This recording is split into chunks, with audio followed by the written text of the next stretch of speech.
कहा था कि कुंडलिनी के बारे में विशद रूप से आपसे बताऊंगी और इसलिए आज आपको मैं कुंडलिनी के बारे में बताने वाली हूँ। पर मुश्किल है, आप लोगों को सबको शायद चार्ट नहीं दिखाई दे रहा होगा। क्या सबको दिखाई दे रहा है? ये चार्ट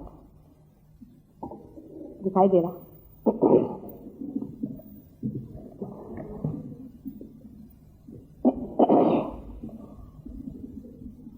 इसमें जो कुछ भी दिखाई दे रहा है वो आपको इन पार्थिव आंखों से नहीं दिखाई देता है। इसके लिए सूक्ष्म आंखें चाहिए, वो आपके पास नहीं है। बहरहाल ये चीजें आपके अंदर हैं या नहीं, आदि सब बातें हम बाद में आपको बताएंगे किस तरह से इसे जानना चाहिए। लेकिन इस वक्त जब मैं आपसे इसके बारे में बताना चाहती हूँ तो एक साइंटिस्ट के जैसे खुले दिमाग से बैठिए। पहले ही से आपने अनेक किताबें कुंडलिनी के बारे में पढ़ी हुई हैं, योग के बारे में पढ़ी हुई हैं, लेकिन सत्य क्या है उसे जान लेना चाहिए। किताबों से सत्य नहीं जाना जाता। कोई कहीं कहता है, कोई कहीं कहता है, कोई कहीं बताता है। लेकिन आप अगर साइंटिस्ट हैं तो अपने दिमाग को थोड़ा खाली करके मैं जो बात बता रही हूँ उसे देखने की कोशिश करें। जिस तरह से कोई भी साइंटिस्ट अपना कोई हाइपोथेसिस आपके सामने रखता है, कोई ऐसी कल्पना करके रखता है कि ऐसी ऐसी बात हो सकती है, उसको वो फिर अन्वेषण करके और सिद्ध करता है,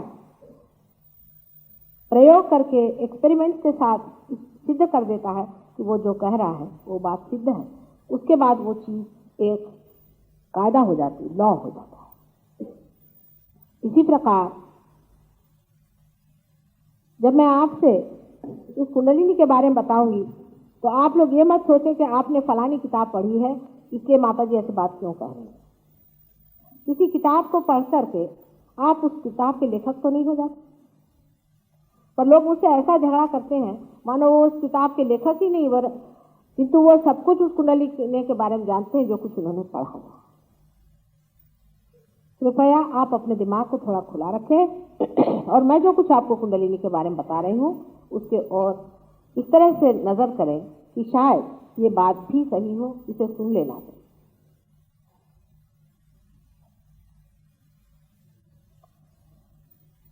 जबकि हम एक अमीबा थे और वहां से आज जब हम एक इंसान के रूप में, मनुष्य के रूप में संसार में विचरण कर रहे हैं, तब हमारे अंदर अनेक परिवर्तन आते गए। ये हमारे अंदर जो कुछ भी हुआ है वो हमारे अंदर की उत्क्रांति की शक्ति से हुआ है, इवोल्यूशनरी पावर। ये हमारे अंदर उत्क्रांति की शक्ति किस जगह स्थित है कोई डॉक्टर नहीं बता सकता, लेकिन अपने शास्त्र में इसके बारे में पूर्ण विवेचन है। सिर्फ संस्कृत भाषा में होने की वजह से शब्द इसके अलग अलग हैं। ये जो यहाँ 1 और 20 का दूसरा और तीसरा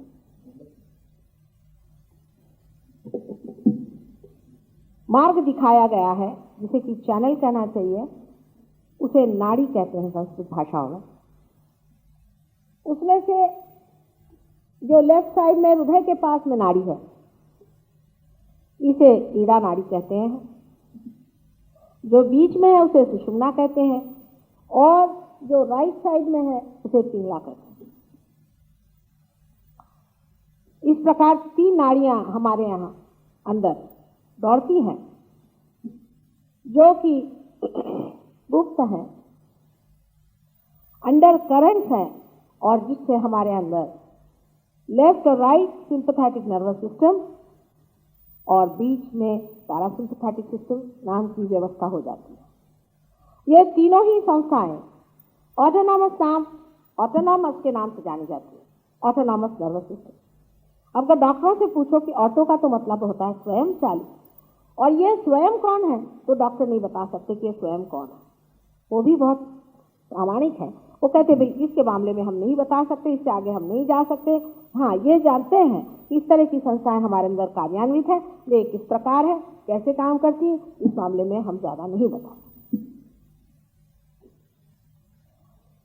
जो बीच में सुषुम्ना नाम की संस्था है, यही वो इवोल्यूशनरी उत्क्रांति वाली संस्था है। इसमें कौन सी शक्तियां दौड़ती हैं? इसमें से जो पहली ईड़ा है, इसमें महाकाली की शक्ति दौड़ती है। महाकाली की शक्ति से हमारा जो कुछ गत है, पूर्व है, पास्ट है, वो सब संकलित होता है। जैसे मैं आपको इस वक्त लेक्चर दे रही हूँ, आप मेरी बात सुन रहे हैं, जो भी मेरी बात सुन रहे हैं, जो भी आपको अनुभव हो रहा है, जो भी आपको इसमें से संचित करना है, सब कुछ इस नाड़ी पर इकट्ठा होता है। और जो उस साइड में नाड़ी है, राइट साइड में, उससे हम जो कुछ भी आगे का है, फ्यूचर है, जो कुछ भी हम प्लानिंग करते हैं और जो भी हमारे शारीरिक व्यवहार होते रहते हैं, उसकी शक्ति, जिसे कि महासरस्वती कहते हैं, वो प्रवाहित होती है।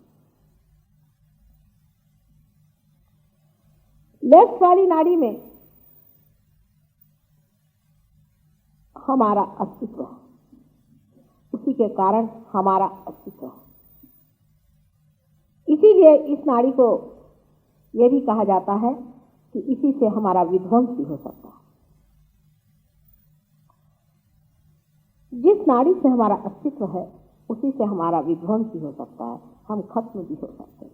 इसका कारण यह है कि जिस सूर्य के कारण आज हम प्रकाशित हैं, जैसे ही वो मिट जाता है तो उसी के कारण अंधेरा भी छा जाता है। बीच की जो नाड़ी है, जिसे कि सुषुम्ना नाड़ी कहते हैं, इसी में हमारी उत्क्रांति यानी हमारे इवोल्यूशन की शक्ति प्रवाहित होती है। इस शक्ति को महालक्ष्मी शक्ति कहते हैं। ये तीनों शक्तियां एक सदाशिव की तीन शक्तियां होती हैं। एक ही परमेश्वर की तीन शक्तियां हो सकती हैं। इस पर बहुत से लोग कहते हैं कि भगवान तो एक ही है, आप भी एक हैं, लेकिन आपकी आंखें हैं, नाक है, कान है, आपके अंदर अनेक शक्ति विचरण करती है। आप लेखक हैं और इसके अलावा आप गायक भी हो सकते हैं, आप पिता हैं, आप भाई हैं, आप किसी के बेटे भी हो सकते हैं। उसी प्रकार एक परमात्मा भी अनेक शक्तियों से युक्त है। उसमें से उसकी जो मुख्यतः तीन शक्तियां हैं वो इस प्रकार है। जो पहली है वो हमारे अस्तित्व को देती है, एग्जिस्टेंस पावर। जो दूसरी है वो हमारे अंदर कोई सी भी कार्य करने की प्रवृत्ति या जिसे कहना चाहिए क्रिएटिव पावर, वो देती है। और जो तीसरी शक्ति है उससे हम उत्क्रांति या एवोल्यूशन करते हैं, माने अमीबा से आज तक इंसान जो बने, जहां तक हम बन पाए, जो कुछ भी हम बन गए, माने अब हम मानव हैं। मानव की एक अपनी चेतना है, उस चेतना पर वो खड़ा हुआ। उसमें वो परमात्मा को नहीं जानता, पर यह जानता है कि उसके अंदर कोई न कोई ऐसा अदृश्य रूप से छिपा है जो हर एक चीज को जानता है। इतनी हद पर मानव है। इस जगह वो इसी हद पर है जहां की वो जानता है कि कोई न कोई मेरे पीछे देख रहा है, दृष्टा बन करके, जिसे मैं नहीं जान पाता लेकिन वो मुझे जानता है, जो हर एक मेरी चीज को देखते रहता है। इतनी ही मानव की चेतना आज है। और उसे क्या होना है, उसे कहां पहुंचना है, इसमें इसके बारे में साइंस में भी काफी सूत्र मिले जाते हैं। जैसे कि साइकोलॉजी का विषय है,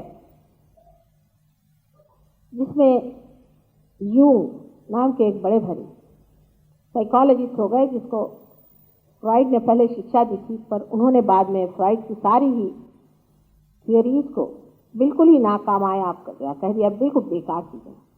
उस यूंग ने यह बताया कि हमारे अंदर कोई ना कोई ऐसी शक्ति है जिसके कारण हमारे अंदर संतुलन बनते रहता है। जैसे कि कोई एक इंसान था, उसको ऐसे स्वप्न अनेक बार आते थे कि वो अपने बेटे के आगे सामने झुक जाता था और उसके बेटे के सामने वंदना करता था। तो उसने जाकर के साइकोलॉजिस्ट से पूछा कि इसकी क्या वजह हो सकती है। तो उसने पूछा कि तुम्हारे लड़के से तुम्हारा क्या रिश्ता है। उसने बताया कि मेरा उससे बड़ा रिश्ता खराब है, क्योंकि मैंने दूसरी पत्नी कर ली है, उसे एक तरह से बड़ी तकलीफ होती है। उसने कहा इसीलिए अंदर से ये शक्ति तुम्हें बता रही है, स्वप्न में आकर के तुम्हें शक्ति जता रही है कि देखो ये लड़का जो है राजा है, उसके सामने झुका करो। इसी प्रकार अनेक हजारों लोगों के उन्होंने स्वप्न लेकर के ये प्रस्थापित किया कि हमारे अंदर एक शक्ति है जो अचेतन में बैठी हुई है, अनकॉन्शियस, लेकिन वो सर्वव्यापी शक्ति है। थोड़ा थोड़ा नजदीक आ गए, अंधेरे में टटोलने वाले कहां तक जा सकते हैं। लेकिन कुछ तो उनको मिल गई बात कि ऐसी कोई सर्वव्यापी शक्ति है जो सोचती है, समझती है और हमारे अंदर संतुलन देती है और हमें सही रास्ते पे चलना सिखाती है। यूनिवर्सल अनकॉन्शियस करके उन्होंने बात। लेकिन देखिए मनुष्य का दिमाग कितना उल्टा है। अगर आप फ्राइड को पढ़ें उसके बाद यूं को पढ़ें तो आप फ्राइड को उठा के समुद्र में फेंक देंगे कि ये बहुत ही एकांकी बिल्कुल बेकार चीज है। लेकिन आश्चर्य की बात है कि जितने भी पाश्चिमात्य देश हैं, वेस्टर्न लोग हैं, इन्होंने फ्राइड को माना, यूं को बिल्कुल नहीं माना। सारे लंदन शहर में सिर्फ 25 यूं के लोग हैं और हजारों फ्राइड के चेले वहां बैठे हुए हैं और हजारों लोग उसके रास्ते पर चल गए। हालांकि जब आप उनसे कुछ भी बात विवाद करें तो कह नहीं सकते कि वो क्यों फ्राइड के पीछे पड़ गए और उसकी प्रणाली उन्होंने क्यों ली, जबकि इसे सिद्ध करके दिखा दिया। ये मनुष्य का दिमाग इतना उल्टा और चौपट बैठ गया है कि जो असत्य है उसे वो पहले पकड़ता है और जो सत्य है उससे भागता है।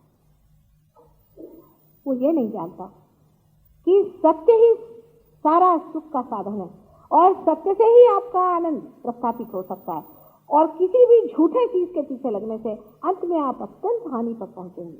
इतना ही नहीं, आपका जो अंतिम लक्ष्य है, जिसके कारण आपकी उत्क्रांति होने वाली है, जिसके कारण आप में आत्म साक्षात्कार होने वाला है, वो चीज आपसे वंचित हो जाएगी, आप उससे हट जाएंगे। ये जो बीच में सुषुम्ना नाड़ी है, इसके बारे में मैं आपसे आज बताने वाली हूं। इस सुषुम्ना नाड़ी के बराबर नीचे आप देखिए त्रिकोणाकार अस्थि जो हमारे रीढ़ के हड्डी के नीचे में है, उसमें एक कुंडलिनी स्थित है। यह एक शक्ति हमारे अंदर है जो कि सारे बच्चे की को फीटस कहते हैं या जाइगोट कहते हैं, उसे बनाकर बची हुई शक्ति इसके अंदर स्थित है। इसीलिए इसे रेसिडुअल कॉन्शियसनेस कहते हैं। ये बची हुई शक्ति इसमें आकर के 3.5 घेरे में बैठी है। अब वो क्यों 3.5 है, ये भी बड़ा भारी गणित है, उसका भी बड़ा भारी गणित है। अगर आप अपने ऑटोमेटिक वॉच को देखें तो उसमें भी 3.5 ही वलय में ऑटोमेटिक वॉच दिखाया गया है, जो कि हमेशा चलते रहता है। ये जो शक्ति यहां स्थित है, इसमें हमारा जो कुछ गत है, जो गलतियां हमने की, जो पुण्य हमने जोड़े, जिस जिस रास्ते से हम गुजरते गए हैं, उसके जितने भी मूल्यवान और जितने ही हानिकारक अनुभव हुए हैं, सब इसके अंदर टेप रिकॉर्ड के जैसे रिकॉर्ड है। यह शक्ति सुप्तावस्था में रहती है। अगर मैं कहूं कि यह शक्ति त्रिकोणाकार में रहती है तो आप किसी की किताब पढ़ लीजिए, कोई कहता पेट में रहती है, कोई कहता सर में रहती है, कोई कहती यहां रहती है। कल जो लोग यहां पर आए थे उनमें से कुछ लोगों ने देखा होगा कि यह कुंडलिनी यहां स्पंदित होती है, त्रिकोणाकार अस्थि। इस वक्त कुछ लोग मेरे पैर पे आए थे तो उनकी ये त्रिकोणाकार अस्थि स्पंदित होने लगे, जैसे कि कोई वहां हार्ट आ गया होगा। अनेक लोग इस प्रकार देख चुके हैं, लंदन में भी बहुत लोगों ने देखा है, इसके फोटोग्राफ भी लिए हैं, इसकी रील भी बनाई है। बहुतों ने इस चीज को देखा है कि यहाँ पर इस त्रिकोणाकार अस्थि में स्पंदन होता है। सबसे प्रथम सब में नहीं होता। अगर समझ लीजिए आप बहुत ही बढ़िया इंसान है, कल एक थे यहाँ आए थे चंदन सिंह करके, पौड़ी के रहने वाले, वो खट से पार हो गए एक क्षण। जब वो एक क्षण में हो जाते हैं तो उसका स्पंदन होना आदि वगैरह सब खत्म हो जाता है एक क्षण में। इतनी जल्दी गति करती है कि वो दिखाई ही नहीं देता कि कहाँ वो स्पंदन किया, कहाँ चला गया। पर ऐसे बहुत ही बिरले लोग होते हैं, अधिकतर लोगों का स्पंदन दिखाई देता है। विशेषकर जिन लोगों का नाभि चक्र, जो कि ऊपर में आप देख रहे हैं, ये पकड़ा हुआ होता है, उस वक्त कुंडलिनी धक्का मारती है और आपको दिखाई देती है कि कुंडलिनी यहाँ पर त्रिकोणाकार अस्थि में स्पंदित हो रही है। वैसे भी अगर आप बुद्धि लगाएं तो सोचे कि जो इतनी महत्वपूर्ण चीज है वो क्या पेट में रखी जाएगी जहां बार बार धक्के पड़ते हैं?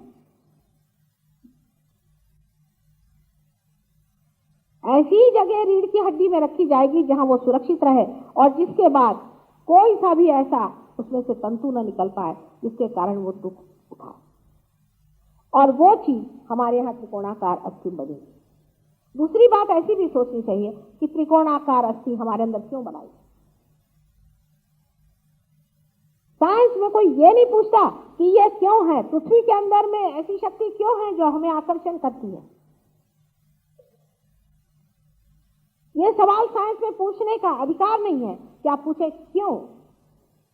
कार्बन के 4 हाथ हैं, क्यों है? हाइड्रोजन के 2 हैं, तो क्यों है? इसका उत्तर सिर्फ सहयोग में दे सकते हैं आप। इसका उत्तर साइंटिस्ट से साइंटिस्ट को ले आइए, वो कहेंगे है तो है, वही हम बता रहे हैं। माने जो कुछ विदित है वो बता रहे हैं, लेकिन जो विदित नहीं वो नहीं बता पाते। किसी चीज का कारण वो नहीं बता सकते। इसका कारण ये है कि इसका कारण सूक्ष्म है और सूक्ष्म में वो इस इंसान की जो चेतना है उससे उतर नहीं। इस इंसान की जो चेतना है वो इतनी सूक्ष्म नहीं हुई कि उस सूक्ष्म को पकड़ ले जो इसका कारण है। मनुष्य को थोड़ा सा और सूक्ष्म होना है। जैसे कि माइक्रोस्कोप में आप कोई चीज को देखते हैं तो वो माइक्रोस्कोप के बगैर आप नहीं ही देख सकते। देखने को सब ऐसी ही चीज दिखाई देती है। आपकी आंख को उस सूक्ष्मता दर्शक यंत्र को इस्तेमाल करना पड़ता है, उसको उपयोग में लाना पड़ता है कि आप उस सूक्ष्म तक पहुंचे जहां से उसको देख सके। उसी प्रकार हमारी चेतना की जब तक वो सूक्ष्मता नहीं आती तब तक आप इस सूक्ष्म को जान नहीं सकते। इसीलिए मैं जो कल कह रही थी कि आपको पार होना होगा।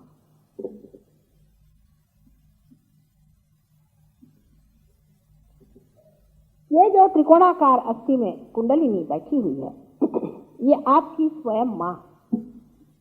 हर इंसान की अपनी कुंडलिनी अलग होती है। वो सिर्फ उसी इंसान की कुंडलिनी होती है। वो हर समय उसके साथ रहती है, चाहे वो मृत्यु पर हो, चाहे वो मरा हुआ हो, चाहे वो जिंदा, सिर्फ उसके स्थान बदलते। ये कुंडलिनी आप जब से अमीबा थे तब से जिस जिस रूप में रहती रही आज इस रूप में आपके अंदर आकर स्थित हुई है और ये वहां बैठी हुई इंतजार कर रही है उस दिन का कि इसका अधिकारी जब सामने आए तो ये उठ करके आपका पुनर्जन्म करे।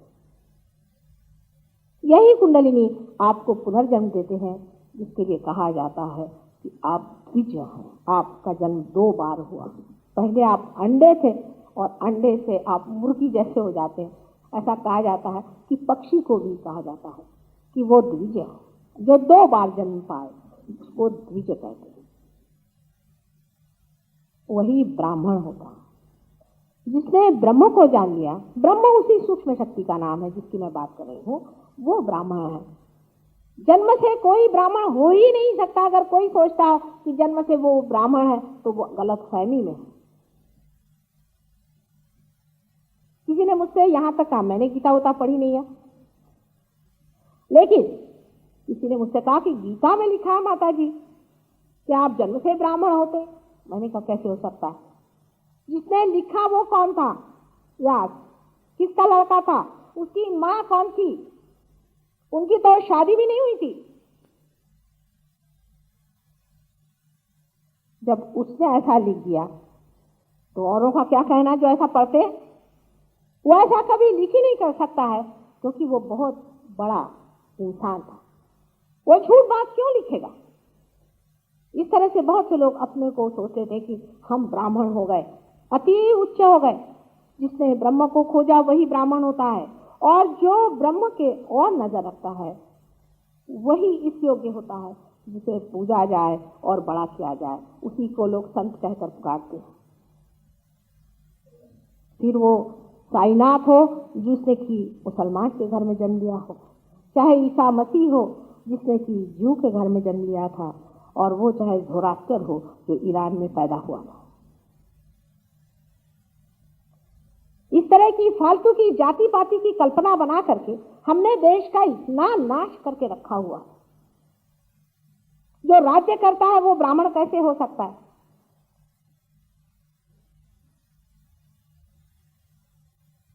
जो राज्य करता है वो क्षत्रिय है, क्योंकि वो अब भी सत्ता में खोज रहा है। जो सत्ता में खोजता है वो क्षत्रिय है, वो ब्राह्मण नहीं। जो ब्रह्म को खोजता है वो ब्राह्मण है, और जो सत्ता में खोजता है वो क्षत्रिय है, और जो पैसे में खोजता है वो वैश्य है, और जो किसी में भी नहीं खोजता, बस इधर उधर सबकी सेवा करके किसी तरह से पेट भरता है, वो शूद्र है। जिनको आज हम शूद्र समझ रहे हैं वो ब्राह्मण से भी ऊंचे महाब्राह्मण कहने चाहिए हैं, और जिनको हम ब्राह्मण करके बहुत बड़ा अधिकार दे करके मंदिरों में सबको भ्रष्टता में डाल रहे हैं, इनको सबको मंदिरों में से भगाना चाहिए। जो दूसरों से पैसा ले करके अपना पेट भरते हैं वो कभी भी ब्राह्मण नहीं हो सकते। जो ब्रह्म पे जीवित रहता है वो कभी भी दूसरों के पैसे की ओर देखता ही नहीं।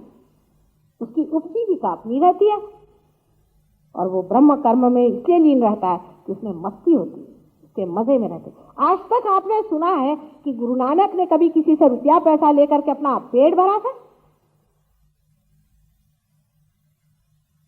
इस तरह के जो दरिद्री लोग होते हैं इनको ब्राह्मण कहना साक्षात ब्रह्म तत्व का अपमान करना। और आप लोग भी इसके कारण होते हैं, क्योंकि आपने भी सत्य को वर्ण नहीं किया। वहां वो पंढरपुर में वो बड़वे लोग, ये तो राक्षसों के अवतरण है। इतना ही नहीं, मैं गोकुल वृंदावन में गई थी, मैंने सोचा सारे कंस के अनुचर वहां पर आकर के और धर्म के नाम से पैसा कमा रहे हैं। ब्राह्मण जो होता है वो अपने ब्रह्म तत्व को खोजता है, और वो सुषुम्ना नाड़ी पे सात्विक होता है। सात्विकता का मतलब भी बड़ा गलत समझा गया है, जो मैं बताना चाहती हूँ। बहुत से लोग आजकल ये भी अर्थ लगाते हैं कि कोई अगर सात्विक हो जाए तो उसे डंडों से मारिए, उसको चुप रहना चाहिए। यही करते आए हैं आज तक अकलमंदी। कोई भी आदमी जो आपको सत्य बताने के लिए खड़ा हुआ उसके डंडों से मारा, और जिसने असत्य बनाया, आपको भटकाया, आपको गलत रास्ते पे चलाया, उसके आपने झोली भरी है, उसके महल खड़े किए हैं, उनके पास कैडलक की गाड़ियां और फलानी गाड़ियां रहती रहीं। और जो आदमी सत्य बोलता है उसके लिए आपके पास टाइम है। जब टाइम है तो उसको मार डालो, उसको जहर दो, नहीं तो उसको सूली पे टांगो, उसका बुरा हाल कर दो, उसकी सारी किताबें उठा करके नदी में फेंक दो। ये हमने ब्राह्मणों का हाल कर रखा था और रखा है। आज भी हम उसी दशा में हैं, आज भी हम यही करते आ रहे हैं।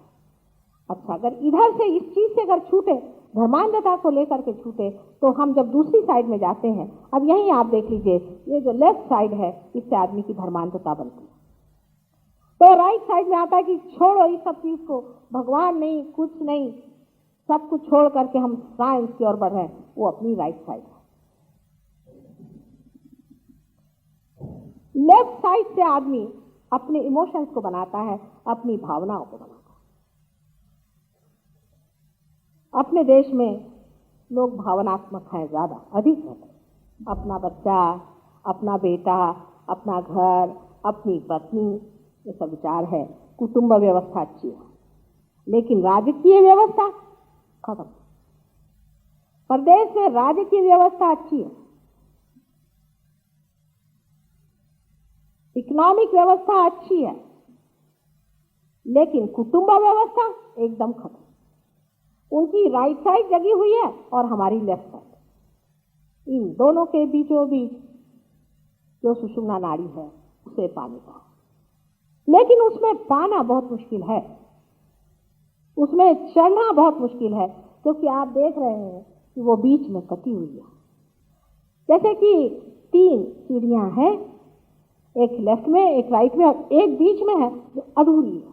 यही अधूरापन है जिसे मैं आपसे कह रही थी कि इस अधूरेपन को पूरे करे बगैर आपको आत्मा के दर्शन नहीं हो सकते हैं।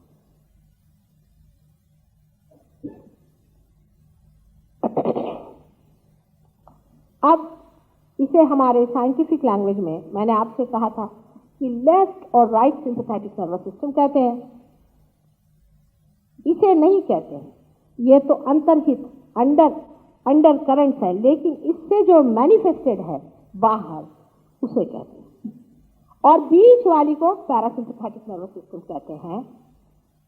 एक जो बीच की संस्था है, ये जो भी आपकी शक्ति है, जो आपके अंदर संचित शक्ति है, जो आपके अंदर स्टोर्ड शक्ति है और जो कि लिमिटेड है, जो कि अनलिमिटेड नहीं लेकिन बिल्कुल ही सीमित है, असीम नहीं है, उसी सीमित शक्ति को इस्तेमाल करते हैं।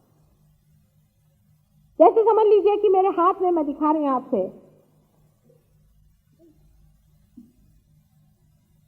इस प्रकार आप देखिए तो बीच में जो ये गोल हो रहा है, ये एक चक्र है, एक सेंटर है, और इस तरफ में लेफ्ट साइड और इस तरफ से राइट साइड की शक्ति आ रही है, और ये जो बीच में सेंटर है, इसमें से सुषुम्ना नाड़ी जा रही है।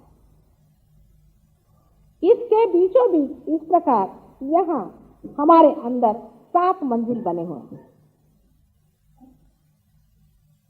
हम लोगों ने अभी तक जो मंजिल तय किए हुए हैं वो सारे इसमें बने हुए हैं।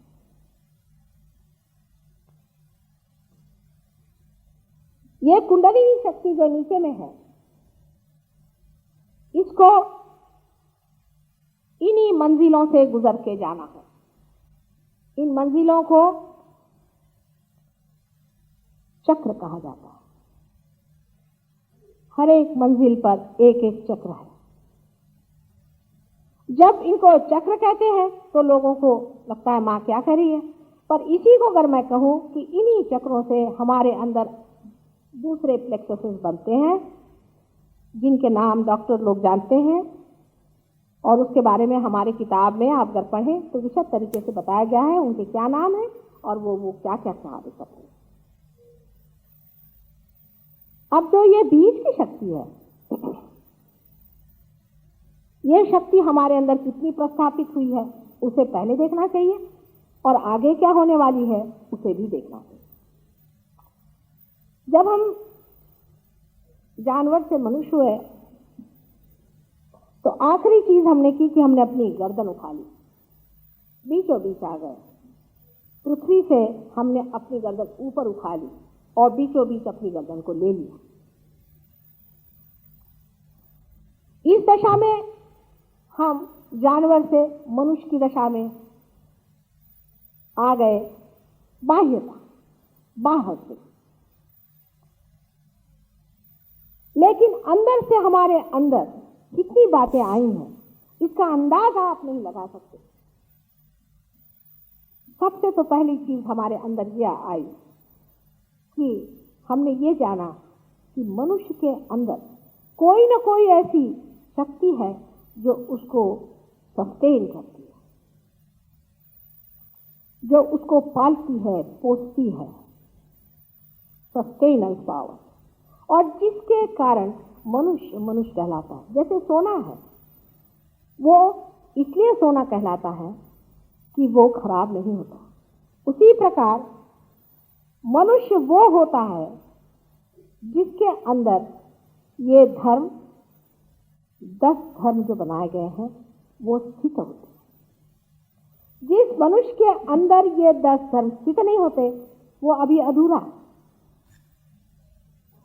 जानवर कभी नहीं सोचता कि उसका क्या धर्म है, बिच्छू कभी नहीं सोचता कि उसका क्या धर्म है।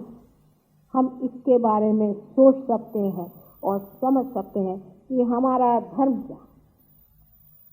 ये जो बीच में जगह टूटी हुई है, इसको लांघने के लिए, कुंडलिनी के ऊपर चढ़ने के लिए हमको ये 10 धर्म संतुलन में रखने चाहिए। इन धर्मों को हमें ऐसा रखना चाहिए कि जब ये कुंडलिनी चढ़े तो इसमें रुकावट ना आए। अंत में तो कुंडलिनी के चढ़ने से ही आप पार होंगे, लेकिन ये जो 10 धर्म हमारे अंदर में बताए गए हैं, इनको हमें संतुलन में रखना चाहिए। अब बहुतों ने बता दिया, कोई मैं नहीं बता रही। जो भी सदगुरु आए हैं, सदगुरु मैं कह रही हूँ, गुरु घंटाल नहीं, जो सदगुरु आए हैं, सब ने इस धर्म में अनेक बार चर्चा की और कहा। मोसेस, सोक्रेटिस, यहाँ तक कि आप देख लें राजा जनक, उसके बाद में मोहम्मद साहब, नानक साहब, ज़ोरास्टर, इन सब ने यही बात कही कि अपने धर्म को संतुलन में रखो। उसमें से एक चीज जिसको लेकर के हम लोगों ने बड़ा राजकीय वितंडवाद बना दिया है, वो ये है कि शराब नहीं पीना। अब जो आदमी शराब पी करके यहाँ कुंडलिनी जागरण करने आए, उसकी नहीं होती कुंडलिनी, फिर वो मुझे मारने बैठता है। माता जी कुछ भी करके मेरी कुंडलिनी जागृत होनी चाहिए, चाहे मुंह से उसके शराब की बात आ रही हो, लेकिन वो तो बिल्कुल डंडा लेके मेरे सामने बैठता है, कहता नहीं करनी चाहिए। अब ये सब बेवकूफ है जिन्होंने कहा कि शराब नहीं पीनी चाहिए। क्यों कहा? क्योंकि शराब आपके चेतना के विरोध में जाती है। शराब भगवान ने क्यों बनाई? बहुत से भी पूछते हैं, पॉलिश करने के। पॉलिश है, वो सादा पॉलिश है। शराब माने पॉलिश है, फर्मेंटेशन से जो बनाया जाता है वो पॉलिश है। और उस पॉलिश को पीने के लिए परमात्मा ने नहीं बनाया था, लेकिन किसी मूर्ख के हाथ लग गई, उसने पिया, उसको नशा चढ़ गया तो वो शराब पीने लगे।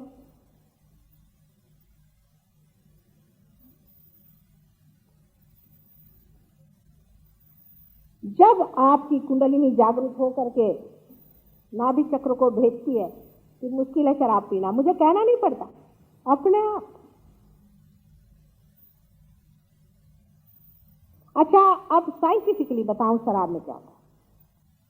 धार्मिक छोड़िए, बड़ा मुश्किल है। साइंटिफिकली जिस वक्त आप शराब पीते हैं और शराब जब अपने शरीर में जाता है, तो ये फर्मेंटेड जो चीज होती है, ये शरीर में जाने से हमारे शरीर के जो हाइड्रोजन और ऑक्सीजन OH आयंस जो हमारे पानी में होते हैं, उसकी प्रकृति बदल जाती है, उनका डायग्राम बदल जाता है। उसके बदलने की वजह से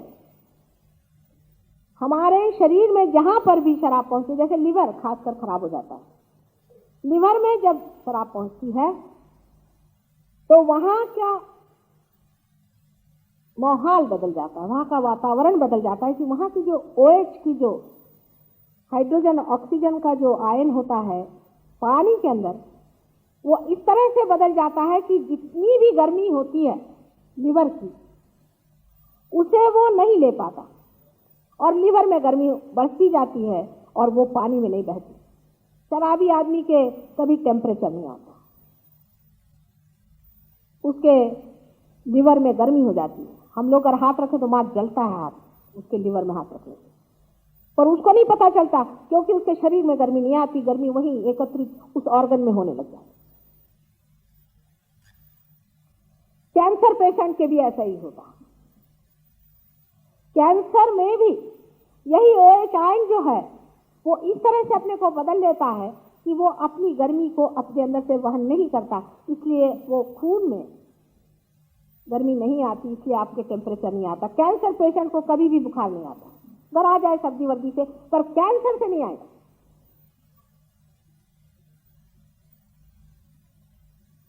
आप समझ लीजिए कि शराब कितनी खतरनाक चीज है।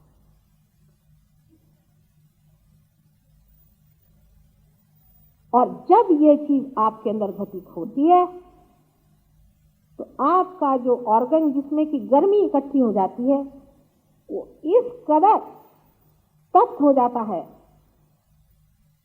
कि आपका कार्य तो सब खत्म हो ही जाता है, उस ऑर्गन का सारा कार्य तो खत्म हो ही जाता है, लेकिन थोड़े दिन में आप भी गलने लग जाते हैं और आप खत्म हो जाते हैं।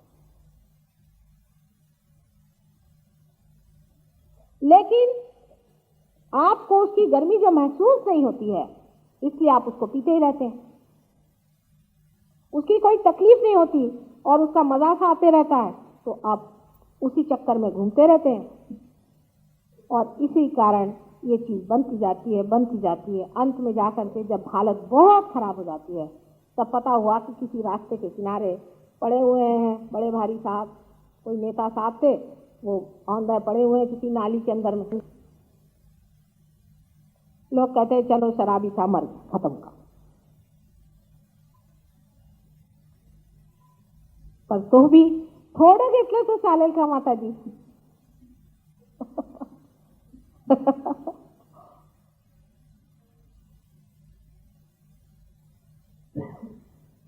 पर सहयोग का इलाज और है, जब कुंडलिनी ऊपर छेद करके ऊपर चली जाती है तो पी नहीं सकते आप, मुश्किल काम। कर पियोगे तो उल्टी होगी, उसी वक्त चक्कर आएंगे तुमको, अपने आप से छूट जाएगा। पर ये नहीं हुआ और तुमने जबरदस्ती और पीना शुरू किया तो वाइब्रेशन तुम्हारे छूट जाएंगे। उसके बाद यहाँ कर मेरे जान को लगोगे मैं इतने दिन से सहयोग कर रहा हूं, मेरे वाइब्रेशन छूट गया। जब तुमको कोई चीज को मना किया है तो उसको और भी जबरदस्ती करना चाहिए, ये भी मनुष्य का स्वभाव है। अगर कहा जाए बेटा नहीं पियो, अरे उससे ये हो जाता है, तो उसको डबल करना ही चाहिए। उसका उदाहरण है मुसलमान लोग, जितनी शराब मुसलमान पीते हैं, जबकि मोहम्मद साहब एकदम मना करके गए थे लंदन में। उनके मुकाबले में सिर्फ अपने सिख भाई बैठ सकते हैं, जिनको नानक साहब एकदम मना करते हैं। ये लोग जितनी शराब पीते हैं, उनके आगे तो अंग्रेज भी साष्टांग है। उधर सिखों ने अभी झगड़ा खड़ा किया कि हम सर पे वो घमेला नहीं पहनेंगे, क्योंकि हम उस पे जाते हैं बाइक पे तो घमेला नहीं पहनेंगे। उसके लिए जुलूस निकाले, फलाने किए। वो ट्रांसपोर्ट मिनिस्टर आए थे, ऐसे कहने लगे माता जी इनका क्या इलाज है? मैंने कहा उनसे जरा पूछो कि तुम्हारे इसमें क्या मना, किस चीज को मना किया है? हर तरह की किसी भी मादक चीज को पूरी तरह से जहां मनाही की है, वहां वो घमेले नहीं पहनने से क्या आप सिख हो जाएंगे? लेकिन इस तरह पीते हैं लोग, विथ वेंजेंस जिसे कहते हैं, और वो लोग पीते हैं जिसे उस चीज की मनाही है। मुसलमानों को बुरी तरह से मना किया गया है, ज्यूस को, क्योंकि मोसेस ने वो धर्म शुरू किया था, इसलिए उसने भी मना किया हुआ। और अपने हिंदुओं को तो भाई जो भी करो फ्रीडम है।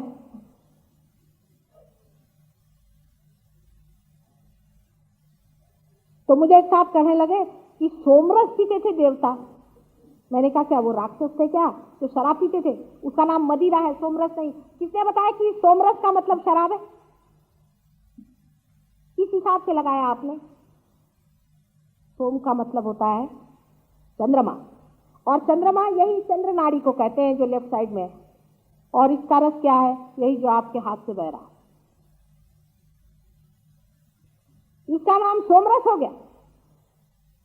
देवताओं को ही पीने का था, जो देवता हो गए माने जो पार हो गए, उन्हीं को ये सोमरस पीने की व्यवस्था थी।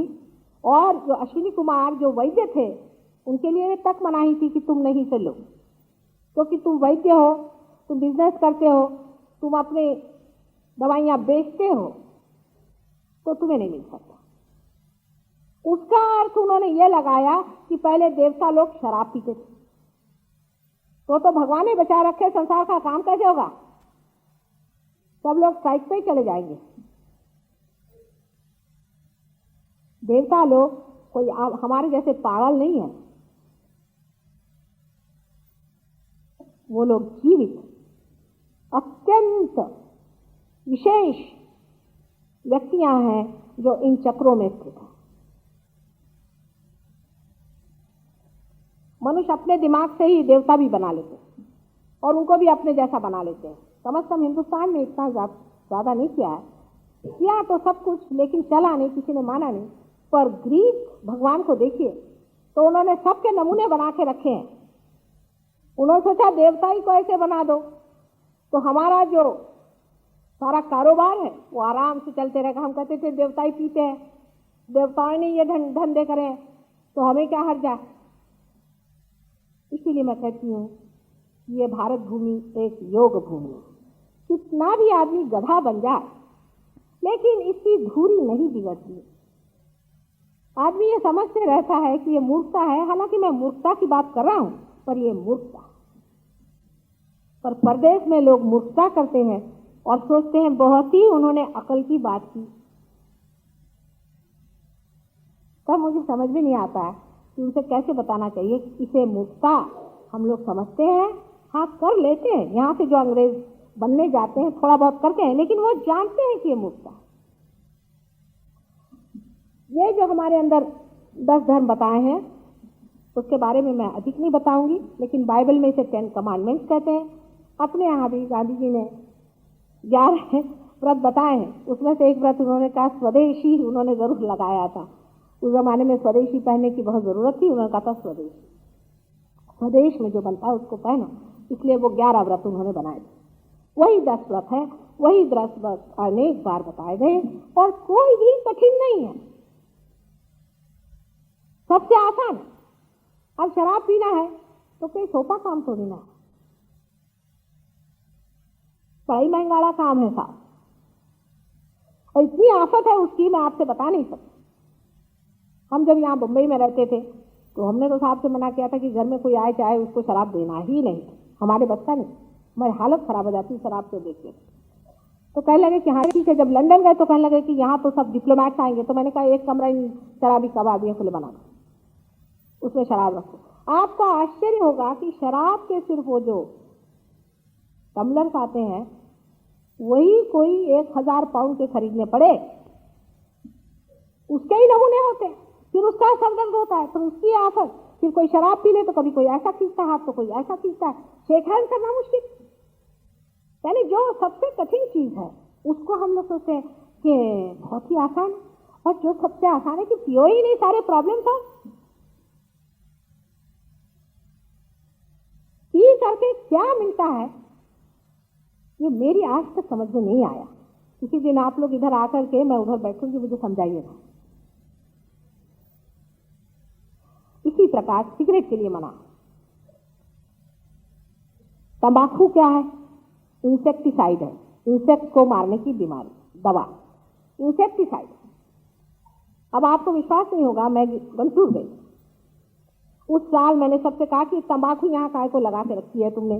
कल हम तो परदेश बेचते माता जी, अपने देशवासियों को नहीं बेचते, हम तो बड़े धर्म वाले, हम पीते नहीं है, परदेश को बेचते। मैंने कहा ये पाप नहीं क्या? परदेश को बेचते तो कोई पाप नहीं है? चले इसमें क्या पाप है? हमारे भाई बहनों को तो हम नहीं पिलाते, बाहर भेज रहे हैं। मैंने कहा देखो बेटे इसको खत्म करो, नहीं तो देखो ये समुद्र आकर खा जाएगा तुम लोगों को। समुद्र जो है वही वो गुरु तत्व है, वही धर्म सिखाने वाला गुरु है जो ये चीजें करेक्ट करते रहता है। मैंने कहा कि देखो समुद्र के किनारे पे संभल के रहना, अगर ये बिगड़ जाए तो सारी तुम्हारी जमीनें खत्म हो जाएंगी। वहां 2 ही चीज मैंने गुंटूर में देखी।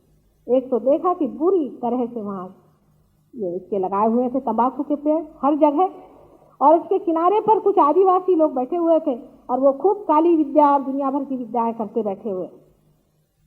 2 तरह के लोग थे, एक तो खूब तंबाकू लगा रहे थे और एक लोग जो है वो एक अजीब तरह का वहां पर खेल कर रहे थे मृत्यु के साथ। मैंने कहा कितना अंधेर है। मेरे 2-3 टेप में बात है, मैंने उनसे कहा था कि देखिए ये खत्म करें। उन लोगों ने बड़ा उसको बुरा माना। उसके बाद जब मैं चली आई तो मेरे को चिट्ठी भी नहीं लिखी, बहुत मेरे से गुस्सा हो गया। लेकिन दूसरे साल समुद्र बिगड़ा और जहां जहां इन्होंने तंबाकू लगाई थी वो सारी जमीन ही खारी कर डाली, खत्म कर।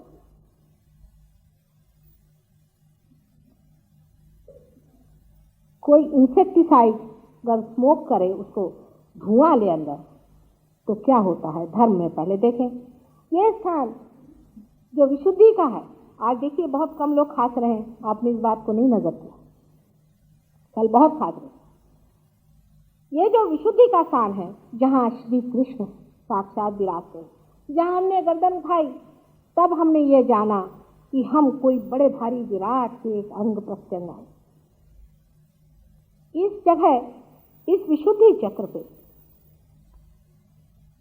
जब हम स्मोक करते हैं तो इस विशुद्धि चक्र में जो धुआं जाता है वो श्री कृष्ण को मंजूर नहीं, इसलिए वो वहां सो जाते हैं। इसके साथ में 16,000 नाड़ियां बनी हुई, जिसकी मेन 16 सब प्लेक्सेस है, जिसे ear, nose, throat, mouth, face, दांत, कान, कपाल और आंख का बाहर का हिस्सा, ये सब कुछ उसे चलता है। अब आपने 1-2 पैसे की सिगरेट पी,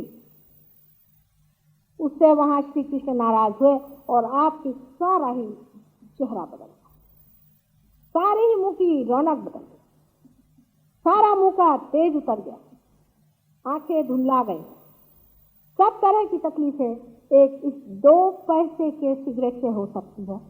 इतना ही नहीं, एक बुरी तरह की चीज यहां जम सकती है जिसका नाम कैंसर है।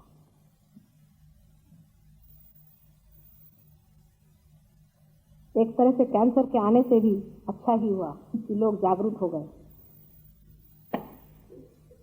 सहज योग में जब कुंडलिनी इस चक्र को छेद जाती है, उसके बाद आप नहीं स्मोक कर सकते, मुझे कुछ कहना नहीं पड़ता। एक साहब सिंगापुर में बहुत स्मोक करते थे, मुसलमान थे वो जब मेरे पास आए और जब उसके बाद पार हो गए तो उनके अंदर एक बड़ी गुगुल आप जानते हैं एक तरह का इंसेंस होता है, उसकी खुशबू आने लगी, बहुत खुशबू आई, सारे कमरे में खुशबू आने लगी। उसके बाद वो जब भी सिगरेट मुंह में लगाए तो उनके खुशबू आने लग गया, उनकी सिगरेट छूट गई। उसके बाद उनकी बीवी भी जो बहुत विरोध में थी सहयोग के, वो भी सहयोग में आ गई। इसमें सिर्फ इतना ही है कि जब कुंडलिनी जागृत हो जाती है और यहाँ जब प्रकाशित करती है तो श्री कृष्ण जागृत हो जाते हैं।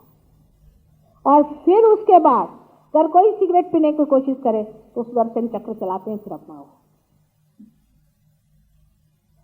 और आप भी अपने को देख करके समझते हैं कि वाह मियां, अब आपका क्या हाल हो रहा है।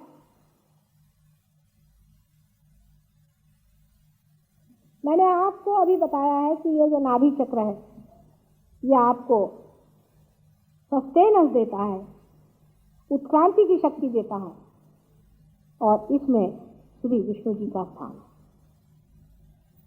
श्री विष्णु जो है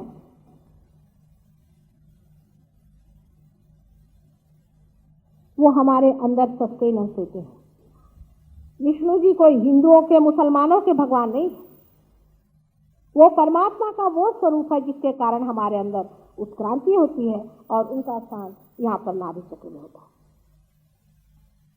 विष्णु जी की बात मैं कर रही हूँ, उसी के साथ साथ मैंने आपसे मोहम्मद साहब की भी बात कही कि जो साक्षात दत्तात्रेय के अवतरण थे, और दत्तात्रेय अनेक बार इस संसार में गुरु स्वरूप में साक्षात उतर के आए हैं, जिनके मैंने आपको नाम बताए थे, जो इस भवसागर में, इस विराट के भवसागर में बसे रहते हैं और जो हमारे धर्म को बचाते हैं, जो हमारे धर्म की रक्षा करते हैं। अब धर्म का अर्थ हिंदू मुसलमान ये नहीं है, इसका मतलब है हमारे सस्टेनेंस पावर की वो रक्षा करते हैं, उसको हमारे अंदर स्थापित है। वो सब एक ही चीज है, जो मोहम्मद है वही नानक है, दो चीज नहीं है। नानक साहब ने एक बार कही दिया इस बात को। एक बार नानक साहब पांव करके बैठे थे, हम लोग ये भी भूल गए हैं शायद कि नानक साहब इस संसार में इसलिए आए थे कि हिंदू मुस्लिम यूनिटी हो। मतलब जब मोहम्मद साहब इस संसार में चले गए तो उन्होंने देखा कि ये बेवकूफ आपस में लड़ रहे हैं, इसलिए वो इस संसार में आए लोगों को समझाने के लिए कि मुसलमान भी वही है और तुम भी वही हो, तुम एक करो। उस वक्त जब वो लेटे हुए थे तो किसी ने कहा कि आपके पैर तो काबा की तरफ हो रहे हैं, तो उनका अच्छा चलो मैं पैर हटा लेता हूं। फिर दूसरे को भ्रम हुआ, कहा भाई ये भी तो काबा ही की तरफ पैर हो रहा है। इसका क्या मतलब, जिधर आप पैर कर रहे हैं उधर ही काबा हो रहा है। इसका मतलब क्या होता है? इसका मतलब यह है कि काबा जिसके पैर में पड़ा है वही नानक साहब। ये सब बातें हम तो भूल गए। अखंड पाठ पढ़ते पढ़ते हम ये भूल ही गए कि वो क्या कह गए हमको।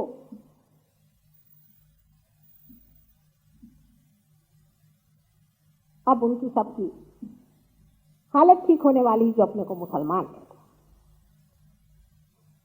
मैंने तुमसे पूछा तेहरान में कि तुम में से कितने मुसलमान हैं, मेरे सामने खड़े हो जाओ, मैं देखती हूँ। बहुत से अरब आते हैं लंदन में, कहा तुम में कितने मुसलमान हैं, मेरे सामने खड़े हो जाओ। सब आपस में देखते हैं। मैंने कहा तुम में से कितने हो जो कि मुसलमान 5 मरतबा नमाज पढ़ते और 6ठी मरतबा शराब पीते हो।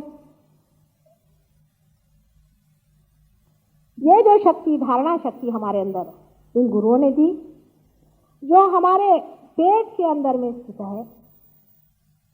हमारा पेट है धार्मिक, इसलिए कहा जाता है कि बेटे सोच के खाओ, जहां भी जाते हो देख के खाओ। किस तरह से, किस विचार से ये खाना बनाया है, किसने बनाया है, किस प्रेम से बनाया है या नहीं बनाया है, इसका विचार करो। लेकिन इसका विचार हम नहीं करते हैं कि प्रेम से बनाया है या अप्रेम से बनाया। हम तो ये विचार करते हैं कि ये किसी हमारे जाति वाले ने बनाया है कि पर जाति वाले ने बनाया। उसके लिए भी उदाहरण रामचंद्र के हैं आपके सामने। इन्होंने शबरी के बेर खाए। शबरी एक बुद्धि भीमनी औरत। आप ही सोचिए, आप में से कितने हैं जो उसके झूठे बेर खा सकते हैं? कितने भी प्रेम से वो देंगे तो आप चुपके से पीछे फेंक देंगे ज्यादा से ज्यादा। इतना ही नहीं कि खुद खाया, पर सीता जी से कहा कि ना ना ना ना, मैं तुझे कुछ बेर नहीं देने वाला है, ऐसा तो मैंने कभी मेवा खाया ही नहीं। लक्ष्मण जी को गुस्सा चल रहा था। पहले लक्ष्मण तुम जरा खा लो तो थोड़ा गुस्सा कम हो जाएगा। जिसने भीलनी के बेर खाए वो राम कहाँ गए? सुबह शाम राम राम करते हैं और जाति पाति का फिर विचार करके हम खाना नहीं खाते। और किस चीज का विचार करके हम खाना खाते हैं उसे अगर सोचा जाए तो हमें यह देखने में आता है कि हम प्रेम धर्म का विचार नहीं करते। धर्म सिर्फ प्रेम का ही है। अगर आपके पेट में प्रेम नहीं है तो आप में कोई सा भी धर्म नहीं। सबसे बड़ा धर्म प्रेम का है, जिसको कि इन बड़े बड़े गुरुओं ने अपने अंदर बसाया। और जब कुंडलिनी आपके नाभि चक्र में से गुजरती है तो आपके अंदर आलोकित हो जाता है वो प्रेम, और आप दूसरों के प्रति उस प्रेम से देखते हैं। देखिए हमारे रोजमर्रा के व्यवहार में भी माँ क्या करती है, उसको ये चिंता होती कि मेरे बच्चे ने खाना नहीं खाया, भाई मैं कैसे खाना खाऊं, मेरा पेट अकुला रहा, अभी तक खाया नहीं, सुबह से गया है, पता नहीं कहाँ रह गया, मेरा पेट अकुला रहा। उनका सर नहीं अकुलाता, उनका पेट अकुला रहा है, पता नहीं क्या करूं, मैं खाना नहीं खाती जब तक वो नहीं आएगा। जब मनुष्य का प्रेम कहीं परेशान होता है तो उसका खाना छूट जाता है। इसलिए धर्म में प्रेम का खाना खाइए। जो मनुष्य आपको प्रेम से खाना दे उसे स्वीकार करें। और प्रेम शक्ति ही सबसे बड़ी सस्टेनेंस पावर हमारे अंदर परमात्मा ने दी है। जितनी प्रेम की शक्ति मनुष्य के अंदर में है उतनी किसी भी जानवर में नहीं है। इस प्रेममय शक्ति को हम जागरूक न करके अपने को किस तरह से हर समय बर्बाद करते रहते, इसका अगर विचार हम लें तो हमारे समझ में आएगा कि अगर कुंडलिनी नहीं उठ रही है, हमारे अंदर अगर फैनेटिसिज्म है और हम एक ही धर्म को बहुत बड़ा रखते हैं तो कुंडलिनी नहीं उठती, मैं क्या करूं? अगर आप फैनेटिक हैं तो आपकी कुंडलिनी नहीं उठेगी, आपकी नाभि चक्र पकड़ेगा। अगर आप खाने के मामले में फालतू की बातें सोचते हैं और प्रेम की बात नहीं सोचते तो आपकी कुंडलिनी नहीं उठेगी। अब एक और चक्र के बारे में बता करके मैं फिर बाद में कल बताऊंगी और चक्रों के बारे में, जिसे स्वादिष्ठान चक्र करते हैं। इससे हम विचार करते हैं, आगे का प्लानिंग करते हैं और सोचते हैं वो स्वाधिष्ठान चक्र चारों तरफ हमारे घूम करके और हर एक चीज को सृजन करता है, क्रिएट करता है। अब ये चक्र आजकल के ज़माने में हमारे लिए बहुत ज़रूरी है, क्योंकि हम लोग प्लानिंग कर रहे हैं। हर एक चीज़ का हम सुबह शाम तक प्लानिंग ही करते रहते हैं, माने फ्यूचर में जाने की बात। ये तो ऐसा ही हुआ कि रास्ता देखा नहीं है, पहले से आपने अपनी स्टीयरिंग व्हील मोड़ के रख दी। भाई पहले रास्ता तो देखो कैसा आ रहा है, जहाँ जैसे मुड़ेगा वहाँ चलो। पहले से प्लानिंग करने वाले लोग हमेशा डायबिटीज के बीमार हो जाते हैं। हम लोग डायबिटीज एकदम ठीक करते हैं, पर कल सब डायबिटीज वालों को मत ले आना, एकदम 100% ठीक हो सकता है। क्योंकि जो आदमी एक चक्र का इस्तेमाल एक ही चीज के लिए बहुत ज्यादा करता है, उसमें इम्बैलेंस आ जाता है। उसकी जो लेफ्ट साइड है वो वीक हो जाती है। लेफ्ट साइड में हमारे पैंक्रियाज है, हमारे स्प्लीन है, किडनीज है, वो सब सफर करते हैं। जो आदमी बहुत ज्यादा प्लानिंग करता है उसको डायबिटीज हो सकता है, स्प्लीन की बीमारी हो सकती है, और उसको किडनी की बीमारी हो सकती है, उसको यूट्रस की भी बीमारी हो सकती है। क्योंकि यही चक्र है जो कि हमारे पेट का जो मेद है, जो फैट है, उसको सप्लाई करता है हमारे ब्रेन के लिए कि हम उसे इस्तेमाल करें हमारे सो कॉल्ड थिंकिंग और प्लानिंग के लिए। अब आप कहेंगे कि हम आप प्लानिंग नहीं करना चाहिए? मैंने कहा बिल्कुल भी नहीं। मैं तो कहती हूँ बिल्कुल प्लान नहीं कर, क्योंकि प्लान करने वाला दूसरा है। तुम जितना प्लान करोगे उतना ही वो जीतेगा। Man proposes and God disposes. बहुत सालों से हम लोग याद करते आ रहे हैं, संकल्प विकल्प करोति, लेकिन इसमें विश्वास नहीं था माँ की बात में, कि माँ कह रही है कि प्लान मत करो, पहले परमात्मा को जान लो, फिर उसके प्लान को भी जान लो। एक उदाहरण बताते हैं हमारे, अब चमत्कार ही है समझ लो। लंदन में एक मुसलमान थे, अल्जीरिया के, जमील नाम था उनका। वो लंदन आए थे और बहुत बेचारे परेशान रहे। 6 महीने तक अपनी स्कॉलरशिप के लिए दौड़ते रहे यूनिवर्सिटीज में, उनको नहीं मिली स्कॉलरशिप। तो आए बड़े निराश होते कि माँ मैं जा रहा हूँ, अब मुझे आपको छोड़ के जाना पड़ेगा, मैं जा रहा हूँ अल्जीरिया। उन्होंने 500 मुसलमानों को अल्जीरिया में पार किया हुआ है। तो मैंने कहा क्यों, क्या बात है? कहले मुझे स्कॉलरशिप नहीं मिली तो मैं जा रहा हूँ। मैंने कहा कब जा रहे हो? कहले गुरुवार को। मैंने कहा रुक जाओ, मंगलवार को चले जाओ। उसने कहा कि माँ ने कहा तो रुकना है? कहला हाँ मैं सब कैंसिल करता हूँ, मंगलवार को जाऊँगा। जैसे ही सोमवार को वो यूनिवर्सिटी में पहुंचे, उनको मिल गई थी स्कॉलरशिप।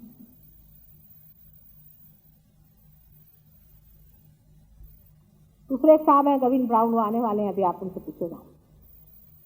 उनको बेचारों के बड़ी पैसों की दिक्कत हो गई थी पहले, तो उनको एक बड़ी अच्छी नौकरी मिल गई, लेकिन उनको सऊदी अरेबिया जाना था। उन्होंने आके कहा माँ नौकरी तो बहुत बड़ी मिल गई, लेकिन सऊदी अरेबिया जाने का मन नहीं करा। अब आप यहाँ हैं तो मैं तो आपकी सेवा में रहना चाहता हूँ, सऊदी अरेबिया में नहीं जाना चाहता। तो मैंने कहा अच्छा बेटे जैसा तुम्हारा मन है। 2 दिन बाद आके कहा कि वो तो कॉन्ट्रैक्ट ही कैंसिल हो गया, वो तो नौकरी ही नहीं चली गई हमारी। हमने कहा चलो ठीक है, जो भगवान की इच्छा, जैसे राखा हूँ तो ऐसे ही रहूँ। तो उसके बाद आकर के कहा कि कमाल है, यहीं पे मुझे उससे भी बड़ी नौकरी मिल गई है लंदन में। मैंने कहा पर इसका मतलब यह नहीं कि जिसकी आप इच्छा करते हैं वही परमात्मा की भी इच्छा होगी, उसके इच्छा के अनुसार चलना आना चाहिए। सब लोग कहेंगे दाई विल बी डन, फिर इस चर्च में जाकर बाहर आकर के फिर प्लानिंग शुरू। अपने यहाँ का जो सारा प्लानिंग चौपटाया उसका कारण ये, परमात्मा का प्लान पहले समझ लीजिए, फिर आप प्लानिंग करिए। पहले आप आत्म साक्षात्कार ले लीजिए, पहले ये सोच लीजिए कि उसका क्या प्लान है, फिर उसमें फिट होइए, क्योंकि वो तो डायनामिक चीज है ना। इतना बड़ा प्रचंड कोई ऊपर से सारा प्लान कर रहा है, आप यहाँ चुटपुटे क्या प्लान कर रहे हैं? आपकी हस्ती ही क्या है जो किसी चीज का आप प्लानिंग करें? आप क्या जानते हैं कि आज सूरज की क्या दशा होगी? बहुत बार वेदर फोरकास्ट लंदन में आता है, हमको जब जाना होता है तो कभी भी सूरज नहीं छिपता, आता ही है बाहर। हमारे सब लड़कों ने लिखा है, if Mata ji is coming out of her house you need not see the weather forecast. सारे ग्रह गोल सब कुछ आपके हाथ में घूम सकते हैं, पर आप जानते हैं कि प्लानिंग क्या है उसकी? आप घर से निकले, रास्ते में मोटर फेल हो गई, सारा प्लान ही फेल हो गया। आप बैठे रोते हुए, और प्रैक्टिकल भी नहीं होता। जैसे कि आपने प्लान किया कि सवेरे उठ करके और मैं 9 बजे की ट्रेन लूँगा और वहाँ से मैं वहाँ पहुँचूँगा, उनसे मिलूँगा, फिर उसके बाद वहाँ जाऊँगा, फिर उससे वहाँ मिलूँगा। पहले तो 9 बजे आप उठेंगे ही नहीं, उठे तो आपको बस मिलेगी ही नहीं, नहीं तो बरसात होकर के आपके सारे कपड़े भीग जाएंगे, आपको घर जाना पड़ेगा। फिर किसी तरह से मिल जाए, आप उस आदमी के पास पहुँचे, उस आदमी से सब गड़बड़ मामला हो जाएगा, क्योंकि आप देर से पहुँचेंगे, क्योंकि वो भी प्लानिंग कमीशन वाला होगा। वो भी सोचेगा कि मेरा सारा प्लान चौपट, और आप बड़े दुखी कि मेरा प्लान ही सब चौपट हो गया। जो आदमी फ्यूचर की सोचते रहता वो कभी आनंदी और सुखी नहीं हो सकता, क्योंकि आज यहाँ पर आनंद बट रहा है और आप आगे की क्या सोच रहे हैं? हर समय आगे की। और भाई आप मुझसे मिलने आए, बात करो, अब आगे की सोच रहे, बात अभी की करो, मुझसे मिलने आए कि आगे की सोच रहे? आदमी हमेशा एक टांग उठाए दौड़ ही रहा, उससे आप क्या आनंद की बात करेंगे? चाहे फ्यूचर हो, चाहे पास्ट हो, चाहे प्रेजेंट हो, एक परमात्मा के सिवा एक पत्ता भी संसार में नहीं मिल सकता। फर्क इतना ही है कि जब आप प्रेजेंट में खड़े होते हैं तो परमात्मा के चरणों में होते हैं, जब आप प्रेजेंट में होते हैं तो उस महान सागर में एक आप बिंदु बन के डोलते रहते हैं, और आपको प्लानिंग की जरूरत है, उसके प्लान में आप रहते रहते हैं और उस आनंद को लूटते रहते हैं जो आपके अंदर से बहते रहते हैं।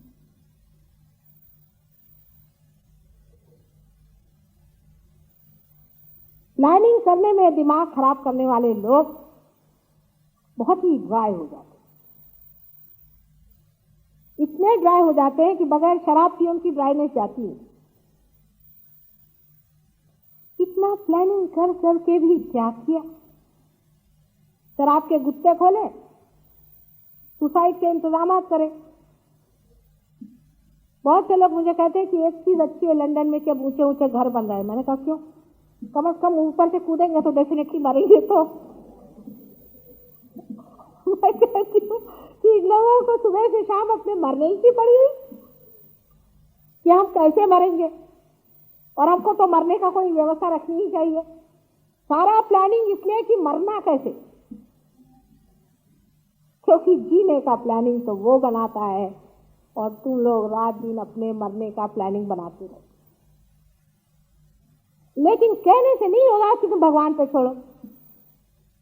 जिन्होंने कहा कि कर्मण्येवाधिकारस्ते फलेषु मा कदाचित्, कर्म करते रहो, परमात्मा में छोड़ो, उन्होंने अच्छा आप लोगों को समझा दिया, क्योंकि उनको मालूम था सीधे हाथ तो आप चलने वाले नहीं, तो सीधी सीधी बात बता दे कि प्लानिंग वानिंग छोड़ो,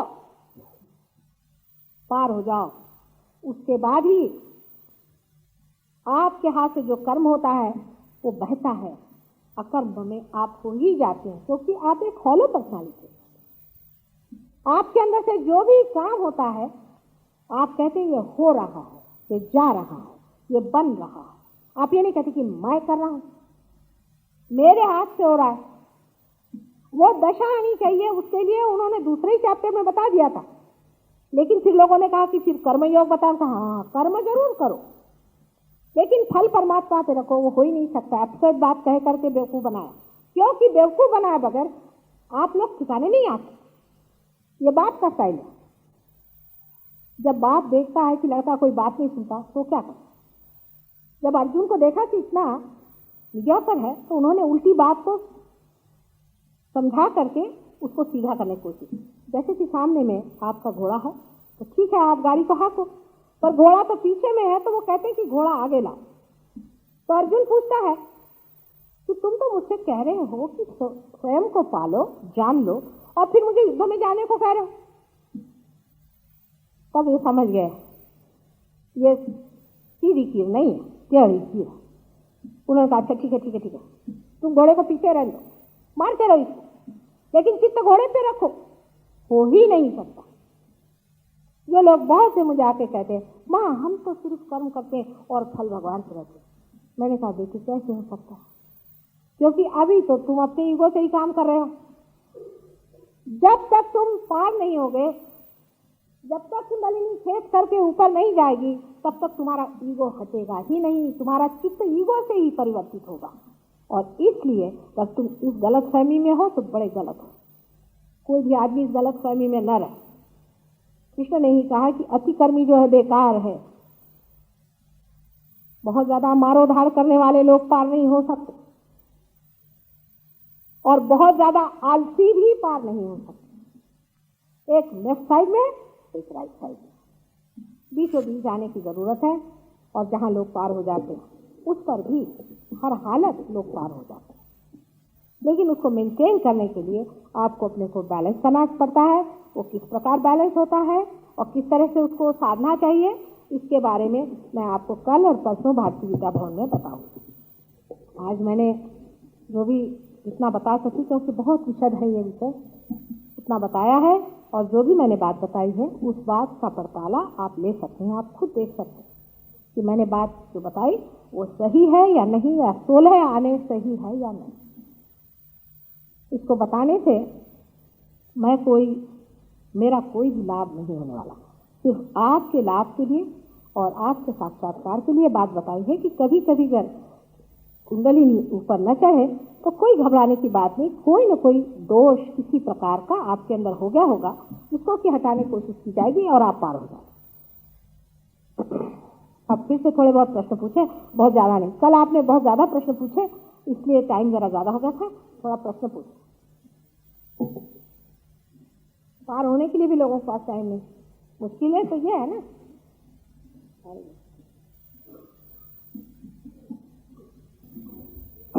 आप इस तरह से हाथ मेरी ओर,